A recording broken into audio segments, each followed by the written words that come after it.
నమస్కారం city news కి స్వాగతం. పవిత్ర రంజాన్ మాసంలో ఉపవాస దీక్షలో ఉండే ముస్లింస్ కోసం ఏర్పాటు చేసే ఇఫ్తార్ విందు ఆత్మీయత మత సామరస్యానికి ప్రతీక అని ఎమ్మెల్సీ ఆలపాటి రాజేంద్ర ప్రసాద్ అన్నారు. పట్టణంలోని బోస్ రోడ్ లో పాత గణేష్ హోటల్ సమీపంలో జిలానీ ఖాన్, ఫజల్ ఖాన్ల ఆధ్వర్యంలో ఏర్పాటు చేసిన ఇఫ్తార్ విందులో పాల్గొన్నారు. నిర్వాహక సభ్యులు, ముస్లిం మైనార్టీ నాయకులు పాల్గొన్నారు.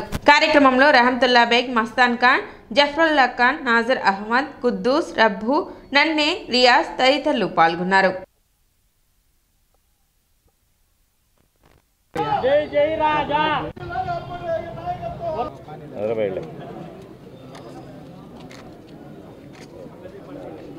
మటన్ తీసుకురండి రా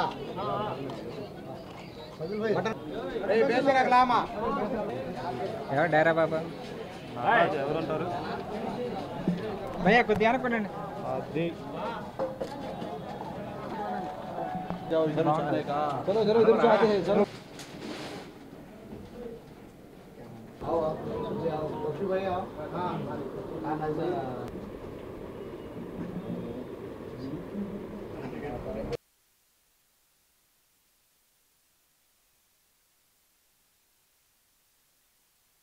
పండగ సందర్భంగా రంజాన్ మాసంలో ఒక పవిత్రమైనటువంటి ఆచారానికి, సాంప్రదాయానికి ఆనవాయితీగా ఈ కార్యక్రమాన్ని ఇంత వైభవంగా నిర్వహించినందుకు వారికి ప్రత్యేకమైనటువంటి ధన్యవాదాలు. ఈ రంజాన్ మాసంలో చాలా గొప్పగా ఇఫ్తార్ విందుల్ని ఏర్పాటు చేయడం జరుగుతూ ఉంటుంది. అందరం కూడా కలిసి, అన్ని మతాలు కూడా కలిసి సహజీవనం చేయాలి. సహజీవనం చేసేదానికి తెనాలి పురప్రముఖులు, పట్టణ ప్రజలందరూ కూడా ఈ రంజాన్ మాసం అంతా కూడా హలీము ప్రత్యేకత, బిర్యానీ ప్రత్యేకత, అదేవిధంగా నమాజ్ చేసుకునే విధానం కూడా ప్రతి మసీదు కూడా ఒక పవిత్రమైనటువంటి ఆలయంగా భావించి అక్కడే గడపటం, ఆ రకంగా ఉపవాసాలు చేయటం, ఈ యొక్క పండగ పవిత్రతని అందరికీ తెలియజేయటం. మరి ఈ సందర్భంగా వీళ్ళందరూ కూడా ఈ నమాజ్లో పాల్గొని ఈరోజు ఇంత గొప్పగా ఈ కార్యక్రమాన్ని జరిపినందుకు హృదయపూర్వకమైనటువంటి ధన్యవాదాలు. పట్టణంలోని నందులపేటలో ఎస్కే నసీం ఆధ్వర్యంలో ఏర్పాటు చేసిన ఇఫ్తార్ విందులో ఎమ్మెల్సీ ఆలపాటి రాజేంద్ర ప్రసాద్ ముఖ్య అతిథిగా పాల్గొన్నారు. తొలుత ముస్లిం మహిళలకు చీరలను పంపిణీ చేశారు.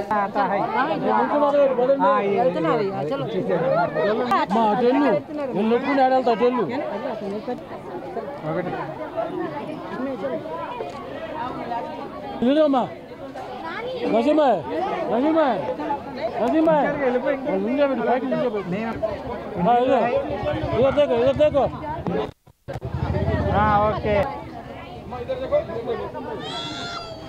కవర్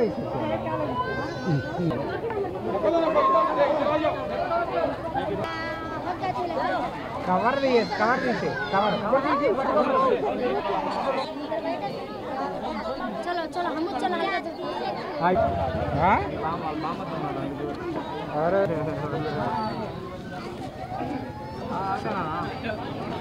అతి పవిత్రమైన ఈ పండగ దినాల్లో ఇఫ్తార్ విందులను ఏర్పాటు చేయటం, దీనికి నసీం గారు, శ్రీధర్ గారు, తౌసీ గారు వీళ్ళందరి ఆధ్వర్యంలో ఇక్కడ అన్ని వర్గాలని కూడా ఈ విందుకి ఆహ్వానించి వారందరికీ కూడా ఈ విందు భోజనం అనేది ఏర్పాటు చేయడం అనేది ఒక ఆనవాయితీగా పుణిగిపుచ్చుకున్నటువంటి ఈ నాయకత్వం బ్రహ్మాండంగా ప్రజలకు అందుబాటులో ఉండి పనిచేయాలని, మరి అంతేకాకుండా నిత్యం ఈ ప్రాంతం ప్రజలతో అనుబంధం ఉన్నటువంటి వ్యక్తులు వీళ్ళందరూ కూడా మరి వీరందరికీ ఆ అల్లా ఆశీస్సులు అందించాలని, ఇదే ఆనవాయితీని ఎప్పుడు కూడా కొనసాగించాలని చెప్పి ఈ సందర్భంగా మనవి చేసుకుంటూ, మరి ఈరోజు కూడా చీరల పంపిణీ కార్యక్రమాన్ని కూడా చేపట్టడం అనేది చాలా ముదాహం అని చెప్పి ఈ రకంగానే మరి ముస్లింల పండగ సందర్భంలో ఇఫ్తార్ విందే కాకుండా భోజనం పెట్టడమే కాకుండా మరి ఉచితంగా చీరల పంపిణీ కార్యక్రమాన్ని కూడా కొనసాగిస్తున్న వీరందరికీ కూడా మరి ముఖ్యంగా నసీం గారి నాయకత్వాన్ని నా హృదయపూర్వకమైన ధన్యవాదాలు సమర్పించుకుంటూ సెలవు తీసుకుంటాం. రంజాన్ పండుగ సందర్భంగా పట్టణంలో జరిగిన పలు ఇఫ్తార్ విందు కార్యక్రమాలలో మంత్రి నాదెండ్ల మనోహర్ పాల్గొన్నారు. స్థానిక రామలింగేశ్వరపేట, కాజార్ నగర్ మరియు రైస్ కాలనీలోని మస్జిద్ ఏ ఉస్మానియా మసీద్ నందు రంజాన్ సందర్భంగా ఉపవాసం ఉన్నవారికి ఇఫ్తార్ విందు కార్యక్రమం నిర్వహించడం జరిగింది. ఈ కార్యక్రమానికి ముఖ్య అతిథులుగా మంత్రి నాదెండ్ల మనోహర్ విచ్చేశారు. కార్యక్రమం షేక్ సాయిబాబా మాస్టర్ మరియు వెంకట శివయ్యల ఆధ్వర్యంలో నిర్వహించగా కనిగంటి మురళి, కుదరవల్లి రమేష్, డాక్టర్ నన్నపనేని ప్రతాప్, డాక్టర్ హరీష్, ముత్తవల్లి షేక్ జాకీరా, నూర్ ఇస్మాయిల్ బేగ్, షేక్ రెహమాన్, అల్లావుద్దీన్ ముఫ్తీ మరియు ముస్లిం పెద్దలు పాల్గొన్నారు.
పట్టణ పాత ప్రభుత్వ వైద్యశాలలోని 7-8 వార్డులకు సంబంధించిన సచివాలయాల్లో P4 సర్వే కార్యక్రమం నిర్వహించారు. అత్యంత పేద కుటుంబీకులను గుర్తించి వారికి ప్రభుత్వం నుండి లభించే సంక్షేమ పథకాలను అందించడమే P4 సర్వే ముఖ్య ఉద్దేశమని, ఇప్పటికే తెనాలి వ్యాప్తంగా 99% మేర సర్వే పూర్తి చేసినట్లు అసిస్టెంట్ కమిషనర్ లక్ష్మీపతి వెల్లడించారు. సర్వేకు సహకరించిన పట్టణ ప్రజలకు ఆయన కృతజ్ఞతలు తెలిపారు. అదేవిధంగా సర్వే నిర్వహించిన సిబ్బందిని అభినందించారు. సచివాలయాల్లో పట్టణ ప్రాంతం అంతా కూడా P4 సర్వే జరుగుతూ ఉంది.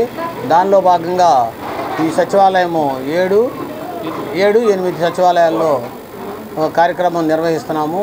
దీనికి సంబంధించి పట్టణంలో ఉన్నటువంటి సర్వే కారణం ఏంటంటే అత్యంత పేద కుటుంబీకులను గుర్తించి వారికి ప్రభుత్వ పథకాలను అత్యంత చేరువలోకి చేర్చడానికి కోసమే ఈ సర్వే చేపడుతున్నారు.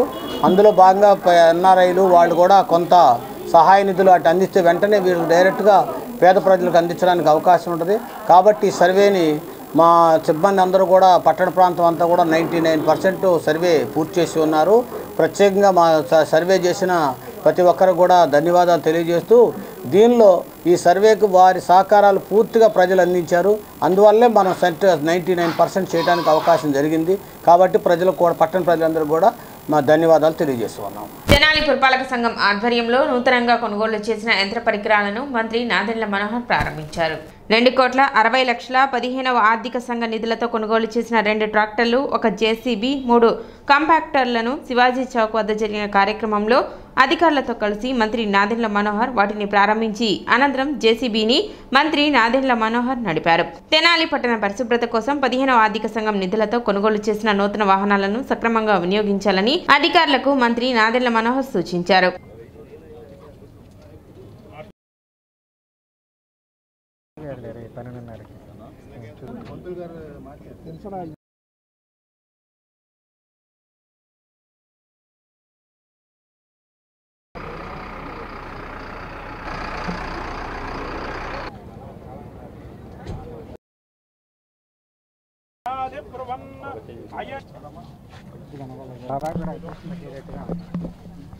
బ్రహ్మశక్తి పుష్పాండ బలిం సమర్పయామి. ఇంద్రష్టాగ్నిష్టరాష్ట్రంధా ఓం ధ్రువందే రాజా వరుణ బలిం సమర్పయామి. కొట్టించుకోట వందేవో బృహస్పతిః.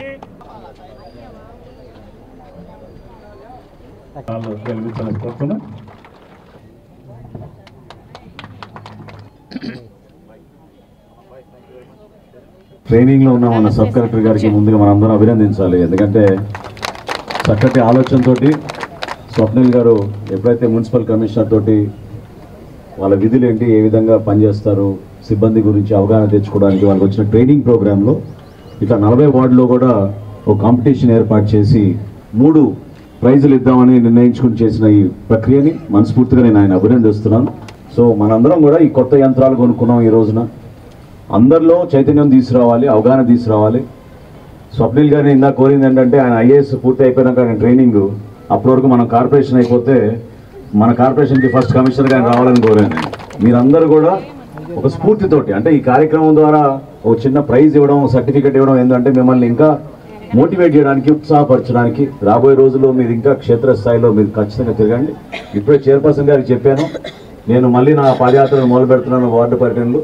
తప్పకుండా 4వ వార్డు పెండింగ్ ఉంది, కౌన్సిలర్ గారు ఇక్కడే ఉన్నారు. సో మీరు రెడీగా ఉండండి. అక్కడి నుంచి మొదలు పెట్టుకొని మనం ఈ వార్డు పర్యటనలో భాగంగా ఎక్కడ కూడా శానిటేషన్ విషయంలో రాజీ పడకుండా మనందరం కలిసికట్టుగా తెనాలికి ఆ కీర్తి, ఆ ప్రతిష్ట తీసుకొచ్చే విధంగా మనందరం కలిసి పనిచేద్దాం. సో ఈరోజు మేము ప్రారంభించుకున్న అభివృద్ధి కార్యక్రమాలు, గురిపాలెం అభివృద్ధి కోసం 1,31,00,000 రూపాయలు మనం ఆల్రెడీ అక్కడ సివిల్ వర్క్స్ మొదలుపెట్టి ప్రారంభించుకున్నాం. అందులో భాగంగా ద్వారం కూడా ఈరోజు తేజ గారి సహకారంతో మనం అది కూల్చేయబోతున్నాం. దీని తర్వాత కొత్తగా ఒక ద్వారం నిర్మాణం చేస్తాం. ఎల్లపాటి వెంకటరావు గారి పేరుని ప్రజలందరూ కూడా గుర్తుపెట్టుకునేటట్టు, ఎందుకంటే మన తెనాలి పట్టణానికి ఇది ఒక చిరునామా. సో దీంతో పాటు దాదాపు 2,60,00,000 రూపాయలతోటి మనం కొత్త యంత్రాలు కొన్నాం ఈ రోజున. దీని ద్వారా ఖచ్చితంగా శానిటేషన్ మరింత ఇంప్రూవ్ చేస్తాం. ప్రతి ఒక్కరూ కూడా ఉదయం కనీసం 3 గంటల సేపు అధికార యంత్రాంగం అంతా కూడా దానికోసం కేటాయించాలి.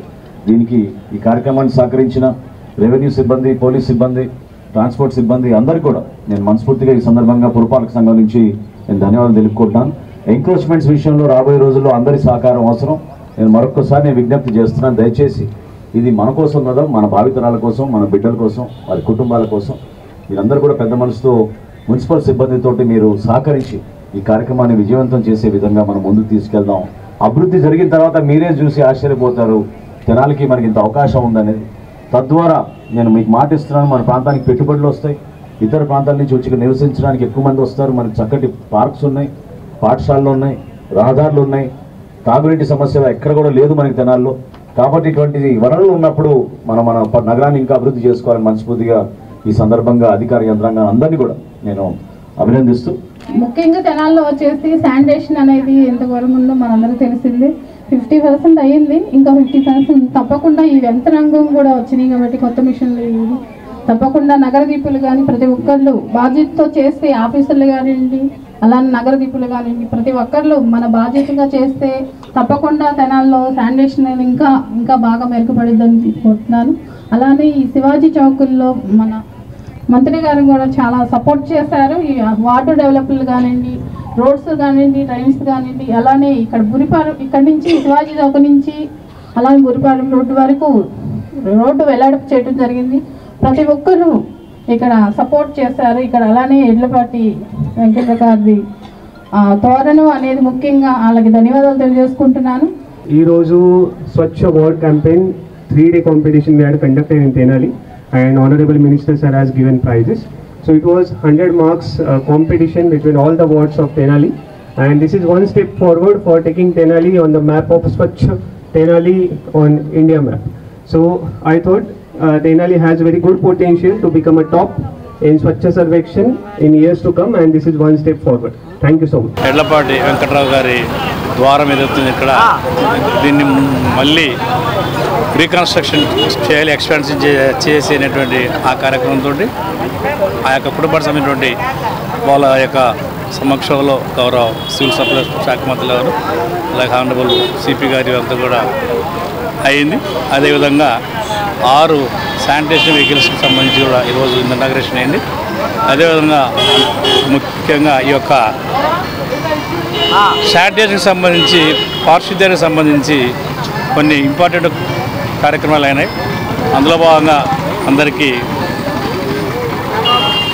పెద్దలు బాగా తెలిసినటువంటి అంశం స్వర్ణాంధ్ర స్వచ్ఛాంధ్ర అనేటువంటి కార్యక్రమం రాష్ట్ర ప్రభుత్వం వారు ఎంతో ప్రతిష్టాత్మకంగా స్టార్ట్ చేశారు.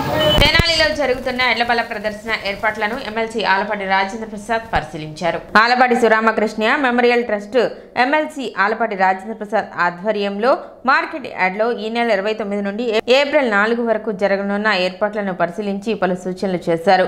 ఎమ్మెల్సీ ఆలపాటి రాజేంద్ర ప్రసాద్ మాట్లాడుతూ 29 నుండి 4 వరకు జరిగే రాష్ట్ర స్థాయి ఎడ్లబల ప్రదర్శన, పాల ప్రదర్శన గతంలో జరిగిన విధంగా జరుగుతాయన్నారు. తొలి రోజు ప్రారంభకులుగా శాసనసభాపతి అయ్యన్న పాత్రుడు, మంత్రి Nadendla Manohar, ZP chairperson Kathira Heni Christina, Vemuri MLA Nakka Anandbabu పాల్గొంటారని తెలిపారు.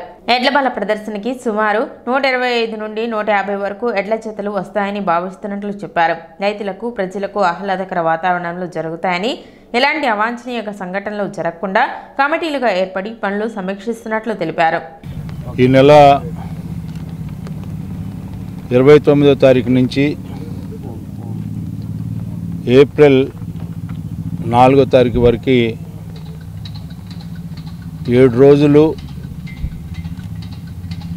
29వ తారీఖు అంటే తెలుగుదేశం పార్టీ ఆవిర్భవించిన రోజు. ఆనాడు స్వర్గీయ నందమూరి తారక రామారావు గారు మార్చి 29వ తారీఖు తెలుగుదేశం పార్టీ నామకరణం చేసి తెలుగుదేశం పార్టీ యొక్క ఆలోచనని, సిద్ధాంతాలని ప్రజల్లోకి తీసుకురావటమే కాకుండా 9 నెలల కాలంలోనే ప్రభుత్వాన్ని ఏర్పరిచినటువంటి పార్టీ తెలుగుదేశం పార్టీ. అందుకని ఆ రోజు నుంచి గతంలో కూడా 7 సార్లు వరుసగా అదే రోజు నుంచి ఏప్రిల్ 4వ తారీఖు వరకు కూడా ఈ కార్యక్రమాన్ని కొనసాగిస్తూ ఉన్నాం. దాదాపు ఈ 7 రోజులు కూడా ఉభయ రాష్ట్రాల్లో తెలంగాణ, అదేవిధంగా ఆంధ్రప్రదేశ్ నలుమూలల నుంచి కూడా ఎడ్ల బల ప్రదర్శన చేయటానికి ఇక్కడికి ఒంగోలు జాతి గిత్తలు పాల్గొంటాయి. దాదాపు 125 నుంచి 150 జతల ఎడ్లు ఇక్కడ పాల్గొనడం అనేది చాలా పెద్ద విశేషం. బల ప్రదర్శనలో పాల్గొన్న ప్రతి జతకి కూడా ఈ రోజున పోటీలో పాల్గొన్న ప్రతి జతకి ప్రథమ బహుమతి, ద్వితీయ బహుమతి, తృతీయ బహుమతి, అదేవిధంగా కన్సలేషన్ ప్రైజెస్ దాదాపు ఎన్నో లక్షల రూపాయలు నగదుని బహుమతుల రూపంలో ఇవ్వటం జరుగుతూ ఉంటుంది. పశువులు, అదేవిధంగా ఈ ఎడ్ల పందాలు, పాల ప్రదర్శన కూడా దీంతో పాటు అందాల పోటీలు ఇవన్నీ కూడా ఇక్కడ పూర్తిగా ఆ 7 రోజులు కూడా పాల ప్రదర్శన, పశు ప్రదర్శన, బల ప్రదర్శన వీటితో పాటు వ్యవసాయానికి సంబంధించినటువంటి యాంత్రీకరణ, ఫ్లోరికల్చర్, హార్టికల్చర్, ఆక్వాకల్చర్ సంబంధించినటువంటి అన్ని రకాలైనటువంటి వ్యవసాయానికి సంబంధించినటువంటి వివరాలన్నీ కూడా ఇక్కడ తరగతులు పెట్టడం, హైలైట్ చేస్తూ ఏ రకమైనటువంటి పంటలు వేసుకుంటే ఏ రకమైనటువంటి దిగుబడి వస్తుంది అనేది కూడా ఈ యొక్క అగ్రికల్చర్ మీద క్లాసెస్ కూడా కండక్ట్ చేసే విధానం గతంలో కూడా చేస్తాం, ఇప్పుడు కూడా కొనసాగిస్తాం. దానికి సంబంధించినటువంటి శాస్త్రవేత్తలు అందరూ కూడా పాల్గొని రైతుల్ని చైతన్యపరచడమే కాకుండా భూసార వివరాలు, మనం నేలని ఏ రకంగా కాపాడుకోవచ్చు, నేలలో ఎలాంటి ఖనిజ లోపాలు ఉంటే వాటిని ఆ ఖనిజ లోపాలు లేకుండా వాటిలన్నింటినీ కూడా ఎట్లా వాడుకొని ఎక్కువ దిగుబడిని ఇచ్చేదానికి కూడా మరి ఇక్కడ ప్రత్యేకమైనటువంటి తరగతులు పెట్టి వాళ్ళని కూడా రైతులను కూడా చైతన్యపరిచే కార్యక్రమాన్ని కూడా ఇక్కడ మనం ఏర్పరచుకోవడం జరుగుతూ ఉంటుంది. గ్రౌండ్ని కూడా చూసినట్లయితే చాలా బ్రహ్మాండంగా ఎక్కడ కూడా ఇలాంటి గ్రౌండ్ ఇట్లా తయారు చేయటం కానీ, ఇది వీళ్ళకి ఒక స్పెషలైజ్డ్ పీపుల్ లాగా ఇక్కడ గ్రౌండ్స్ని తయారు చేసే విధానం ఉంది. ఎంతో నిష్ణాతులు, ఎడ్ల పందాలు వేసేవాళ్ళు కానీ, జరిపించేవాళ్ళు కానీ, నిర్వాహకులు కానీ దీంట్లో పట్టభద్రులు అయ్యారు అందరూ కూడా రైతాంగం. అలాంటి రైతులే ఇక్కడ స్వయంగా ప్రతి ఒక్క వ్యక్తి కూడా రైతు కుటుంబం నుంచి వచ్చిన వ్యక్తిగా ఇక్కడ ఈ కార్యక్రమాన్ని నిర్వహించడం అనేది గొప్ప హర్షించాల్సిన విషయం. సిటీ న్యూస్ ఇంతటితో సమాప్తం. నమస్కారం.